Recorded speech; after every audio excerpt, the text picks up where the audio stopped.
waan ku faraxsanahay inaan maanta idinkala soo qayb galo shirweynihii saddexaad ee xeeraliyaasha qaranka Soomaaliya.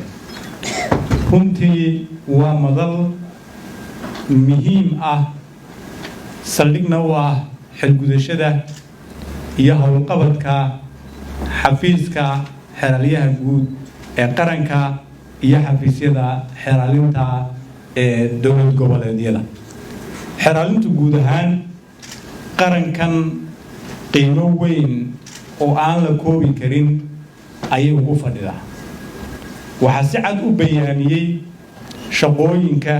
iyo waajibaadka iyo muhiimadda ay xeeralintu leedahay qodobka 8aad ee xeerka nidaamka garsoorka Soomaaliya. waxa uu siiyey shaqooyin waaweyn oo aad arki karto inay ku dhisan tahay guud ahaan qarannimada Soomaaliya. shaqooyinka iyo waajibaadka waaweyn ee uu leeyahay xafiiskani waxaa ka mid ah xaqiijinta xurmaynta xeerarka dalka. yacni waa xafiiskan meesha laga rabo inay ka shaqayso saraynta sharciga, inay xaqiijiso in la dhowray shuruucdii dalka, inay hubiso inaan lagu xadgudbin shuruucdii dalkani lahaa, inay tallaabadu ku habboon ka qaado cidda ku xadgudubta qawaaniinta iyo shuruucda uu dalkani leeyahay. waxaa shaqooyinka waaweyn ee uu xafiiskani leeyahay ka mid ah ilaalinta xuquuqda qaranka.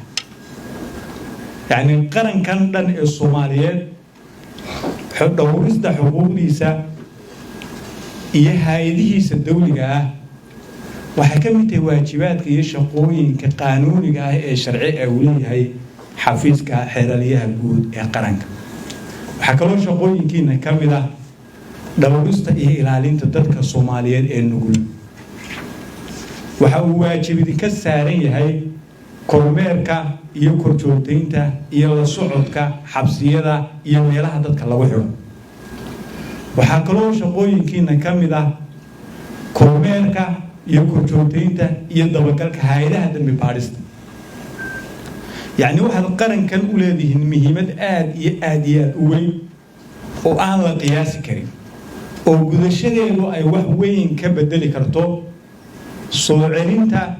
karaamadii iyo sharafkii iyo dowladnimadii ummadda Soomaaliyeed ay lahayd ee naga burburtay ee aynu rabno hadda inaynu yagleelkeedii ku jirnay muddooyinkii ugu dambeeyey soo kabasho fiicanna runtii samaysay. marka wuxuu waajib idinka saaran yahay inaad yaqiinsataan oo aad maskaxda gelisaan oo dareentaan mas-uuliyadda idin saaran inta ay leegtahay. mas-uuliyadda idin saaran inaanay ahayn mas-uuliyad yar, inay tahay inaad tihiin dhidibada iyo aasaaska iyo buddiga uu qarankani leeyahay, inaad tihiin cidda wakiilka iyo mas-uuliyadda koowaad ay ka saaran tahay dhowridda sharciga, ilaalintiisa iyo xaqiijinta sarayntiisa. taas marka haddii laydinka helo waxaa xaqiiq ah in ummaddan iyo dalkani uu noqon karo dal sharcigu shaqeeyo oo uu sharcigu sareeyo cidna aanay ka sarayn sharciga. marka waxaa laydinka rabaa mas-uuliyaddaas insha allahu tacaala inaad si weyn aada u gudataan. waxaad ogtihiin inaad u xil saaran tihiin guud ahaan dacwadaha ciqaabka. dacwadahaas ciqaabka waxay ka soo bilaabmaan meelo kale oo aan ahayn xafiiska xeeralinta, laakiin ay ku leeyihiin korjoogta. maxkamadaha iyo garsoorka qaybihiisa kala duwan waxaa ku socda isbedel ballaaran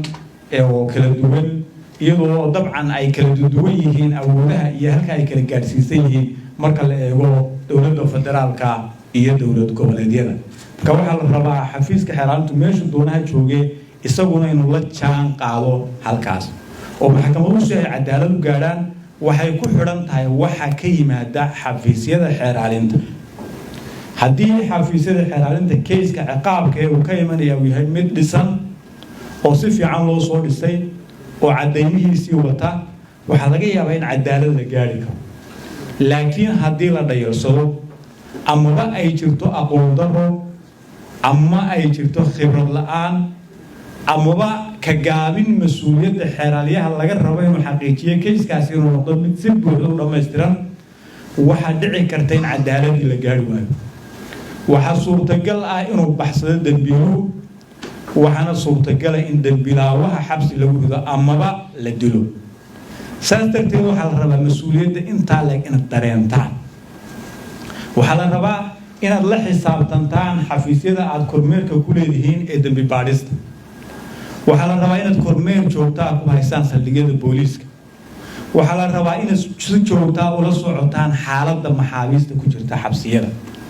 waxaynu rabnaa inaan xabsiyadeenna lagu arag maxbuus muddo dhaaf ah waxaynu rabnaa inaan xabsiyadeenna iyo saldhigyadeenna lagu arag dad la yskaga haysto oo saldhig boolis ku xidhan muddadii uu sharcigu jideynayay oo ka badan 48 saacadood oo xeraaliyihii intuu ogaado ugu dulqaato waxyaabahaasoo dhan waxaynu rabnaa inaynu maskaxdeenna ku hayno oo qofka xeraaliyihii dareemo mas-uuliyadda ka saaran qarankan iyo ummaddan iyo qawaaniinta uu isagu mas-uulka ka yahay dhowrinteeda iyo ilaalinteeda arrimahaasi maxay ku imanayaan kow waxay ku imanayaan in la xaqiijiyo arrinta maanta aynu wada joogaan halkudhigeedu yahay ee xaqiijinta wada shaqaynta xafiisyada kala duwan ee xeraalinta marka koowaad waa inuu jiro xidhiidh togan oo xooggan oo u dhexeeya xafiiska xeraalyaha guud iyo xafiisyada xeraalyaasha guud ee dowlad goboleedyada isla markaana waa inay dareemaan xeraalyaha guud ama xafiiska xeraalyaha guud ee qaranku yahay mas-uulkii guud ee koordineed gareynaya ama isku xidhaya howlaha iyo shaqooyinka xafiisyada xeraalinta guud waxaynu u baahanay inaynu nafteena tayayno yacni qofka keliya maaha inuu ka sugo in loogu yeedho tababar maalmo kooban la siiyo qofka xeraalyaha waxaa laga rabaa inuu isagu naftiisa tayeeyo xirfadiisa dhiso aqoontiisa sare u qaado cilmi baadho uu noqdo khabiir uu ku noqdo qawaaniinta uu dalkani leeyahay markan qawaaniinta leeyahay kama hadlayo xeerka ciqaabta iyo xeerka habka ciqaabta oo keliya waxaa laga rabaa qaanuun kasta oo dalkani leeyahay inaad khabiir ku noqoto